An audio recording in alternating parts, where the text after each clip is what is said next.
अरे भाई, कुछ लामा कहते हैं कि जब बंदा अकेला नमाज पढ़ता है तो इस पर लाजिम है कि अज़ान और इकामत कहे। नहीं, अकेले नमाज वाले के लिए अज़ान इकामत नहीं है, जमात वाले के लिए।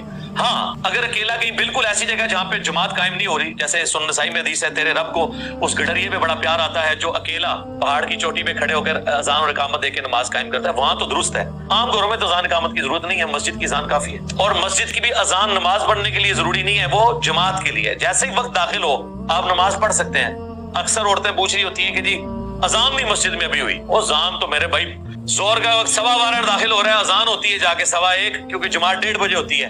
तो आप 12:15 के बाद नमाज पढ़ लें, 12:20 के बाद नमाज पढ़ लें। और बाज़ औक़ात तो 11:55 पे भी हमारे सब कॉन्टिनेंट में दाखिल हो जाता है नमाज का टाइम। सऊदी अरब में मैंने कई बार नमाज पढ़ी, 12:15 जोर की नमाज हो जाती है, जब 12 बजे वहां पे जोर का वक्त दाखिल हो रहा था। लेकिन जब 12:20 या 12:25 पे होगा, फिर 12:45 होती जमात। तो अजान और जो है वो इकामत जमात के लिए, आम नमाज आप पढ़ सकते हैं वक्त दाखिल हो।